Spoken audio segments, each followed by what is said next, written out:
O polo industrial de Manaus, conhecido como Zona Franca, tem sido esvaziado pelos últimos governos do país?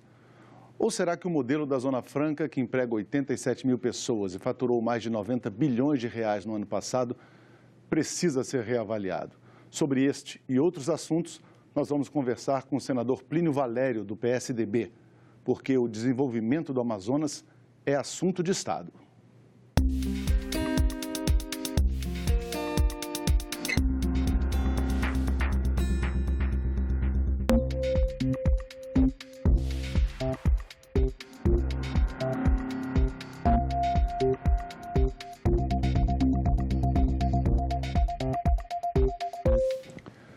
Conosco aqui no estúdio, o colega Jefferson Dalmoro, da Rádio Senado. Senador, obrigado pela presença.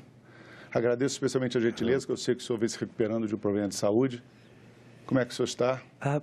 Eu que agradeço, peço desculpa, ontem a voz sumiu, não é comum um político como eu faltar voz, mas o choque térmico entre Manaus e Brasília acabou acontecendo. E é um prazer enorme estar aqui e espero aproveitar essa oportunidade de poder mostrar aos telespectadores as verdades sobre a Zona Franca. Se mente muito sobre a Zona Franca.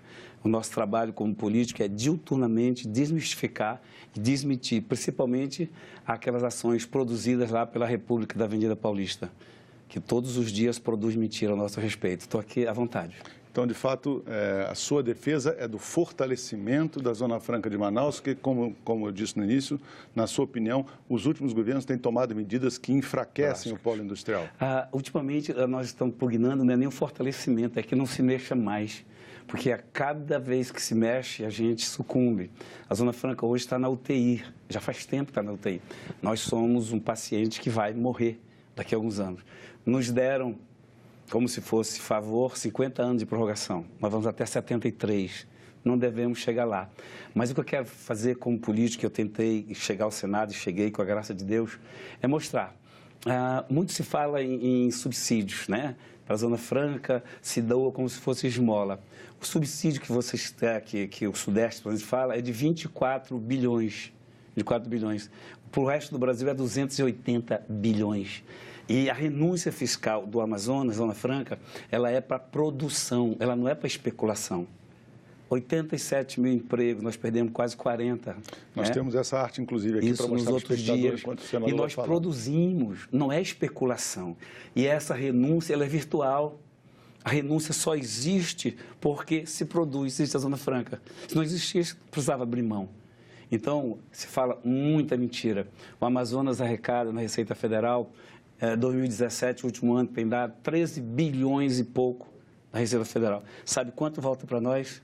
3 bilhões e pouco, ou seja, nós exportamos 10 bilhões. 10 bilhões, nós não somos um peso para o Brasil.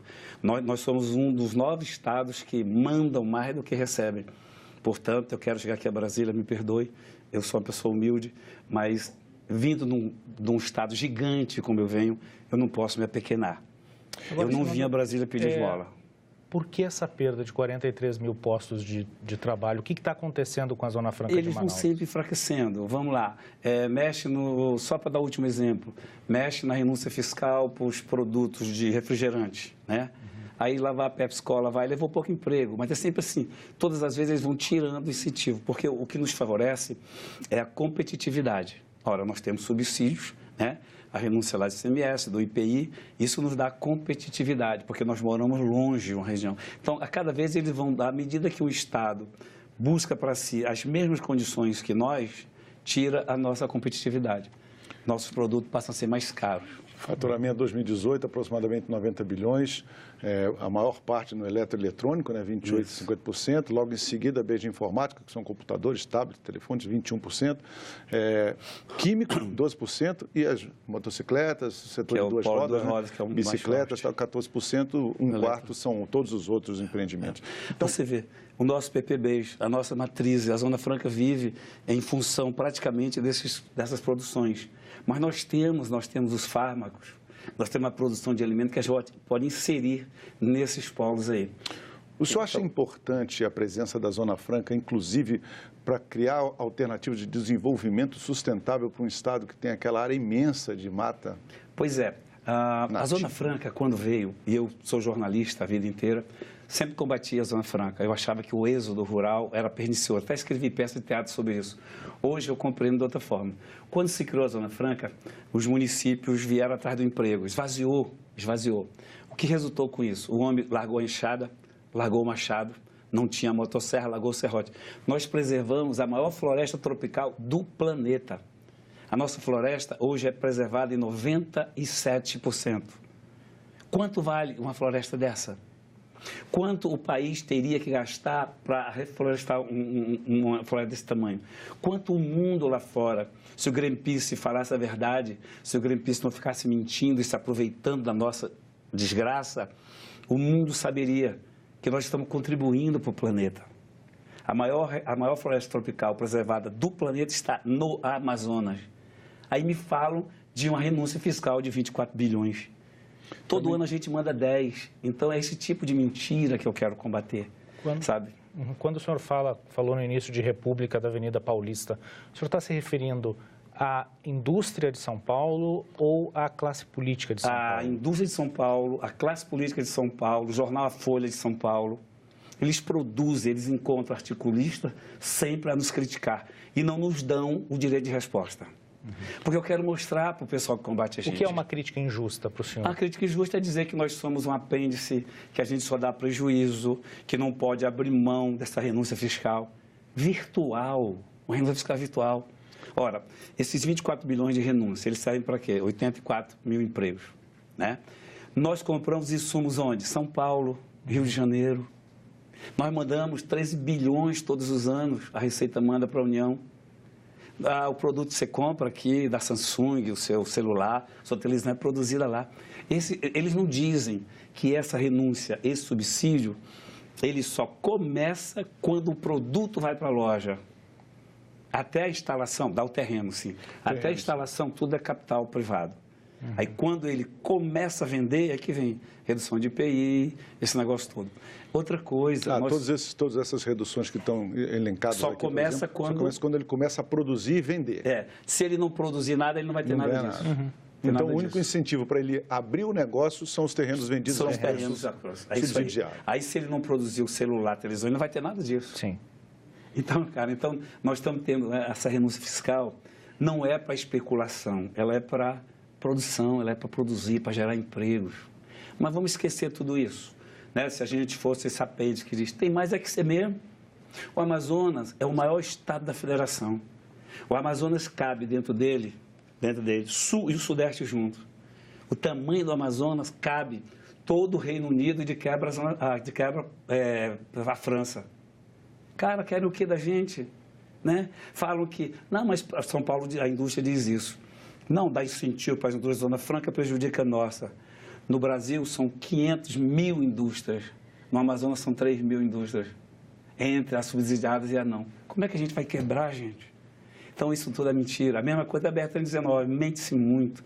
Então, eu queria aproveitar essa oportunidade para tentar desmistificar algumas coisas a nosso respeito. Nós já vamos chegar na BR-319, né, que é Manaus-Porto Velho. Isso. Mas antes, vamos só terminar em relação a essa questão da Zona Franca. A gente tem, a Zona Franca nos últimos anos tem mais fechado empresas do que aberto, na verdade. Então, além de o senhor atribuir essa situação ao esvaziamento produzido por ações do próprio governo federal e também dessa campanha que o senhor diz que ela é iniciada a partir de São Paulo, da classe política e econômica de São Paulo, o senhor acha que alguma coisa no modelo econômico que está em vigor na Zona Franca pode ser modificado para atrair mais investimentos? Com certeza. O polo petroquímico, produção de alimentos, o peixe, os fármacos, usar o nosso conhecimento do caboclo, do indígena, que hoje só serve para a Europa, só serve para a Natura, só serve para não sei quem. Explorar a biodiversidade. Que nós temos lá o Centro de Biotecnologia, que é o Elefante Verde, que agora vai sair. Lá é o Centro de Produção de Conhecimentos. Temos que aproveitar as pesquisas do INPA. Nós podemos, sim. Eu até digo, a mesma dureza que eu ajo aqui, eu ajo lá. Nós temos que criar vergonha na cara. Parar com essa história de é a Zona Franca.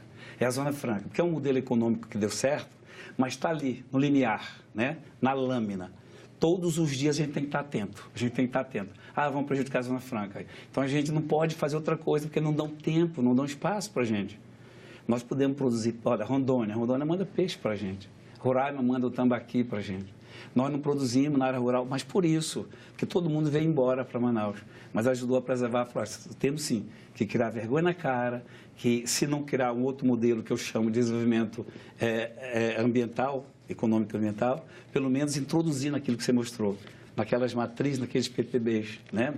Agora, sabe quanto demora para o Ministério da Ciência e Tecnologia analisar um pedido de novo projeto de plantação, que são os PPBs? Até 1 ano, 6, 8 meses. Sabe quanto São Paulo, quando pede um PPB, demora? 2 meses. Às vezes sai 1 mês. E a que você atribui isso? Isso aí, essa discriminação, essa forma enviesada que nos enxergam, né? Esse viés, nos enxergam a nós da região norte, particularmente a Amazônia, de uma forma enviesada, como se pensasse que a gente não tem os mesmos direitos. A Constituição nos garante esse tratamento diferenciado, mas eles não obedecem à lei. Então, a gente tem que fazer na marra. Vai ser assim, olha, o Gilberto Mestinho dizia isso. Nos tira o modelo Zona Franca, nós vamos para o modelo que nós conhecemos, a enxada, a motosserra. O Pará, nosso vizinho, nossos irmãos, nossos irmãos. O Pará desenvolvido pecuária, né? Minério, madeira. Compensação, a floresta do Pará preservada é 33%. O mundo diz, não façam isso com o Amazonas, nós não fazemos. Nós temos a maior reserva de nióbio do mundo, aliás, a única. 97%, 98% da reserva de nióbio do mundo está lá. Na divisa com Roraima, né? Não, mas lá para cima, na Altos Negros, na região de 6 Lagos. Nós não tocamos no nióbio. Ametista, nós não tocamos. O gás está pouquinho. A gente tem ouro no Madeira, muito ouro. Gás no Juruá, não toquem, não tocamos, porque temos a Zona Franca. Nos tiram a Zona Franca, nós temos que tocar alguma coisa. Então, o mundo tem que saber isso, sabe? O Forbes, a rainha na Inglaterra que doam dinheiro para o Greenpeace, para o ISA, tem que saber que estão sendo enganados. Esse dinheiro não chega na ponta. O homem do interior, que cuida realmente da floresta, não pode matar uma paca e uma cutia para comer, porque senão ele vai preso. Agora, o senhor, só para a gente ir um pouco para a área de infraestrutura, né? Que o senhor falou do Pará, o Pará tem uma infraestrutura mais bem desenvolvida que o Amazonas, e o Amazonas ainda não tem, Manaus não tem ligação por terra com o resto do país, BR-319. O que pode ser feito nesse caso e qual o benefício de se ter essa rodovia, já que se fala de desmatamento também nessa questão? Esse é outro mito, é outra mentira. A BR-319 já existe há 40 e poucos anos. Já foi asfaltada, postos de gasolina, pensões, né? Naquela época não se chamava resort. Ela já está aberta. Se alguém que diz que está desmatar, se derrubar uma só árvore, eu sou capaz de renunciar ao meu mandato. Uma só árvore no caminho, não precisa derrubar a árvore. Precisa fazer pontes. Nós estamos falando de 400 e poucos quilômetros só para ser reasfaltada. Agora que se fala, não, mas economicamente não vale a pena. Né? O próprio governo federal, não vale a pena, cacete, para eles. E cadê o meu direito de ir e vir? Você é de que estado? Rio Grande do Sul. Então você vai e volta a hora que quiser, por terra. Nós não podemos sair de Manaus por terra. Nós não temos esse direito de sair de Manaus por terra, porque não nos dão. Só isso já representa por si só um direito. Mas nós vamos ter os produtos da Zona Franca que vão chegar mais rápido no resto do Brasil. O abastecimento de toda a capital. Assim, vem os produtos, vai o abastecimento. Nós não comemos coisa saudável, porque chega tudo lá envelhecido. Então, por si só, já bastava. Para nós, é a nossa redenção. Para mim, é o resgate da minha dignidade de cidadão amazonense. Eu quero ter o direito de ir e vir, que todos vocês têm, que o Brasil todo tem e nós não temos. Mas para a nossa economia é primordial, para Rondônia, para Roraima, até o Acre se beneficiaria. Mas aí vão desmatar, aí vão fazer... Cadê o governo federal? Fala-se muito do problema dos índios, também não existe. Outro dia, não existe, tem licença ambiental, só vão dar licença ambiental se fizer um projeto para beneficiar os índios que moram, sabe quantos quilômetros da estrada? 400. Como é que vai prejudicar quem mora a 400 quilômetros da estrada? Porque o leito da estrada e as laterais já estão abertas, né? Total. Você vai, agora é onde vai e volta, só que atola. Então, são 400 quilômetros no meião, que a gente chama de meião, que são alagáveis, não são terra produtivas. Então, essa história de que vai ter invasão, a aeronáutica está reconhecendo sua incompetência, né? A Marinha, se for o caso, o Exército, pô, estão aí para ajudar, para montar postos. Agora, não é economicamente, não é econômico para quem? Pois é, que saída poderia se ter contra esse discurso de que não é economicamente viável? Vamos para a ecologia, vamos para a ecologia. Hoje você tem uma invasão, porque a estrada existe, não tem o asfalto. Aí tem uma invasão na beira da estrada. O Exército, para chegar lá, vai levar dias. Invasão, que tipo de invasão? Desmatar casas, minério, casa. A estrada estando reasfaltada, ele chega na hora, com 2, 3 horas lá. Então, os imbecis que dizem isso, que vai desmatar, não pode ter, já está desmatado, gente. Não tem uma árvore mais a ser derrubada. Então, na sua opinião, essa BR-319 realmente não representa nenhum risco ambiental? Nenhum. O único risco é esse. Vão invadir no entorno, precisamos. O ministro outro dia da infraestrutura falando para a gente que o IBAMA quer um estudo da captura de animais. Então, o IBAMA quer saber quais as espécies de animais que atravessam ali. Nós sabemos quais. Isso é exigido para todas as rodovias do Brasil? Mas a gente já conhece aquilo. Mas para isso existem túneis ou viadutos ecológicos, né? Que estão querendo implantar, que a gente pode. Esse estudo da captura de animais, ele é dispensável, não precisa levar 9 anos. Então, é má vontade mesmo.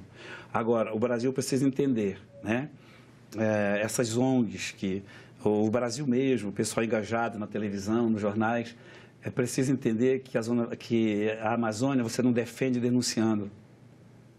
Denúncia por si só não leva a nada. Você ajuda a Amazônia, criando políticas que resgatem a dignidade do Amazônia. Porque o destino da Amazônia, o futuro da Amazônia, ele está ligado umbilicalmente ao destino do nosso povo. Então, se você maltrata, se você massacra, se mata a população, a Amazônia já era. Que nós aqui guardamos a Amazônia. O mundo lá fora já entendeu o que o Brasil teme em não entender. Esse verde e amarelo da bandeira é a Amazônia. O Amazonas é o maior estado da federação, como o senhor já citou, em território, não é em população, evidentemente. É um estado muito pouco povoado, justamente porque está todo protegido lá a mata, né, a floresta amazônica. E a gente tem 3 senadores aqui no Senado e uma bancada pequena, por causa da população, na Câmara dos Deputados. Só 8 deputados. Como é que vocês conseguirão se articular politicamente para enfrentar isso que o senhor afirma ser uma resistência do Sul e principalmente de São Paulo a assegurar esse desenvolvimento econômico do Estado? Para minha alegre surpresa, nós fomos a uma audiência com o ministro e eu não vou, já fui deputado federal por 8 meses como suplente, não vou, ministro. Porque o ministro, a gente fala, nós excelências, a gente sai, não está nem aí. Mas eu voltei alegre com o ministro da infraestrutura, né? Ele é um amazônida, ele militar, serviu na área.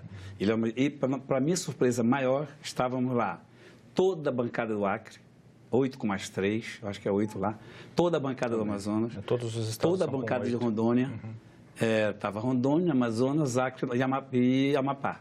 Só não estava o Pará, né? Que Pará é outra história, nosso irmão, mas é outra história.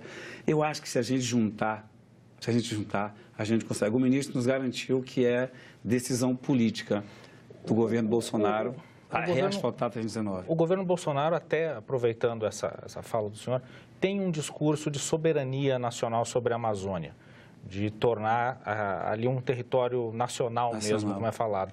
De que forma que isso pode ser aproveitado como uma oportunidade para resolver esses problemas? Os militares que estão no governo Bolsonaro são todos nossos aliados. Todos eles passaram pela Amazônia, ou servindo a UNBEC ou sendo do CMA. Então, eles têm a visão realista, são nossos aliados. A BR-319 vai sair, não vai ser concluída no primeiro governo Bolsonaro, porque não dá tempo. São 400 e poucos quilômetros, vai começar para o ano. O Exército pode fazer isso? Pode, o Exército já fez as pontes. Lá onde eu costumo pescar, no quilômetro 186 da 319, até uma ponte que o Exército fez. Eu já fui até o 400 e pouco, sou pescador amador, e dá para ir. Umas pontezinhas de madeira dá para ajeitar. Está orçado em 1,5 bilhão. Não entrou nesse projeto, né, da recuperação. Você vê como é que olham para a gente, né? Tem 19 não, é inviável, deixa para lá. Então, a gente tem que ver quem colabora para esse país. E nós, em última instância, nós colaboramos deixando que o Brasil nos use. Amazônia preservado, o Amazonas tem floresta preservada. Somos nós que preservamos. Somos nós os guardiões dessa terra. E eles nos maltratam, mas nós estamos juntos, respondendo a sua pergunta, nós estamos juntos Rondônia, começa Roraima, Amazonas, né? Vai para Rondônia, o Acre tem interesse também. Pelo menos esses 4 estados, com mais Amapá, nós temos interesse total. Eu acho que agora vai, com o governo Bolsonaro. Só para dar um exemplo aqui, eu vi uma reportagem, foi em cadeia nacional. Um voo para São Gabriel da Cachoeira. E o repórter, lá onde está o Nióbio, Ouro, Cabal. E o repórter estranhando, ele foi fazer de propósito. O avião para São Gabriel é mais de 1.000 quilômetros. Mais da metade dos passageiros eram canadenses. Não tem nada lá para você ver, a não ser a paisagem. O que é que esses caras estão fazendo lá? Ah, não, eles estão prestando, são solidários, estão levando saúde para a população abandonada. E não estão levando coisa nenhuma, eles estão sempre fazendo o que sempre fizeram. Eu entrei em jornal em 74. A partir de 75, começaram a fazer reportagem denunciando tudo isso. E é do mesmo jeito. Estão roubando o nióbio. Os estrangeiros. Estão roubando, eles levam, eles contrabandeiam. Vamos para o outro lado, que parece que o Brasil não toma conta. Essa fronteira que a gente vigia, que não nos ajudam, é por onde está entrando narcotráfico. Fronteira da Colômbia. Colômbia e Peru. Narcotráfico. Não nos ajudem, vai virar um caos. Nos tirem a Zona Franca, vai virar um caos para nós, Amazonas. Na época da borracha, os nossos nordestinos foram para lá enganados, coitados. Os tributos que a gente recolhia serviu para pagar a dívida externa do Brasil. A primeira iluminação da capital brasileira do Rio de Janeiro foi dinheiro nosso, do nosso seringueiro. As campanhas de saúde eram dinheiro nosso. Aí acabou a borracha, nos abandonaram total. Veio a Zona Franca, nos redimimos de novo. E agora querem acabar. Não vão. Não vão. O mundo vai saber que o Brasil nos maltrata. O mundo vai saber que estão nos obrigando a derrubar a floresta. Nós não temos do que viver. Mas eu não sou coitadinho não, tá? O Amazonas não é coitadinho não. É que eu falei, quem vem de um estado gigante como o nosso não pode se apequenar. Então nós vamos dar esse grito, vamos nos juntar com quem tem. Agora mesmo o senador do Piauí, solidário a gente, acho que a gente consegue. Eu estou animado com o governo Bolsonaro nesse aspecto. O senhor já criticou também aqui no programa a atuação das chamadas ONGs, centenas de ONGs estrangeiras que atuam na Amazônia e no estado do Amazonas especificamente. O senhor também é crítico da fórmula que é utilizada hoje para a demarcação de terras indígenas.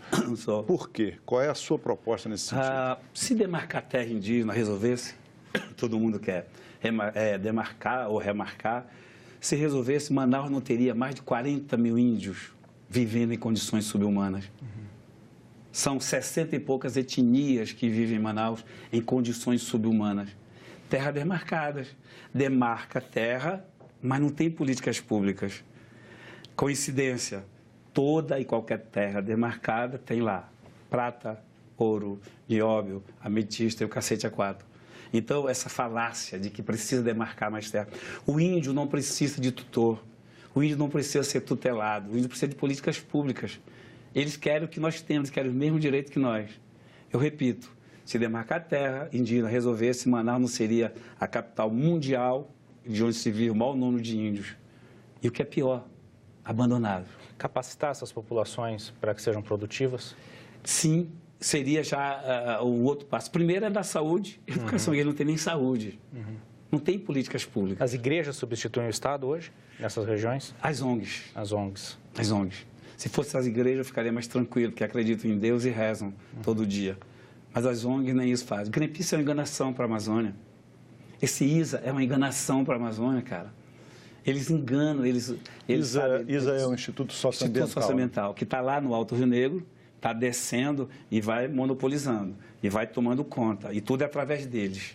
Tem casos lá de quererem, no Alto Rio Negro, proibir o pessoal do DICEI, que é o Departamento de Saúde Indígena, de entrar. Proibindo o Estado de entrar nessa Se região. você for um ecoturista, querer entrar nessas áreas, tu não pode. Mas se for um estrangeiro do Canadá que vem visitar, você entra. Mas o ecoturista não entra. Então, isso é... Por isso que o Bolsonaro... Como é que uma organização não governamental de fora do país pode, dentro do Estado, unidade da Federação? Você viu o que o ministro da Saúde falou em entrevista outro dia, que ele está horrorizado, que o gasto com ONGs no Brasil, ano passado, foi de 1 bilhão e 400 milhões. Em recursos públicos? Em recursos públicos, doados às ONGs. Só a ONG do estado dele, lá de Dourado, da cidade dele, consumiu 460 milhões de reais. É enganação, cara. Tudo é mentira. Então, por que eu pedi a Deus que me colocasse aqui? Para que eu pudesse ecoar esse grito, esse brado que veio. e que o Brasil entenda que o verde e amarelo dessa bandeira é a Amazônia. Lá tu não vende Maracanã, lá tu não vende Avenida Paulista, Brasília com a sua catedral. Lá fora é a Amazônia. A Amazônia é aquela mulher bonita, o cara é casado, é a mulher mais bonita do baile. Aí todo mundo elogia, pô, tua mulher é muito bonita, muito obrigado. Aí quando tu chega no carro, tu começa a maltratar a tua mulher. Esse é o Brasil com a Amazônia, senador? É, isso é o Brasil com a Amazônia. Por que estava mostrando teu decote? Por que tu conversou com fulano? Porrada nela. A Amazônia é aquela mulher bonita, que todo mundo elogia, mas que maltrata. Então, se o Brasil continuar maltratando a Amazônia como está, esqueçam.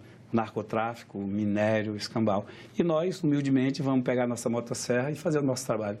Tirar madeira para fazer o trapiche da casa, matar 3 pirarucus para vender 2. Se um pescador hoje, esse guardião da Amazônia lá, que as ONGs dizem que estão beneficiando, se ele matar 2 pirarucus, ele tem que ser escondido. E numa terra pouco produtiva, né? Pouco produtivo, ele não tem do que viver.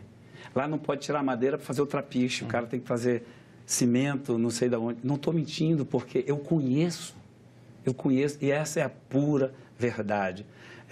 A Coca-Cola, lá na região do Atumã, onde a gente pesca no Atumã, tem uma comunidade lá, a Coca-Cola ajuda, dá 7 mil por mês para 300 famílias. Que coisa. Senador, eu queria agradecer muito a sua presença no programa, também ao colega Jefferson da TV Senado.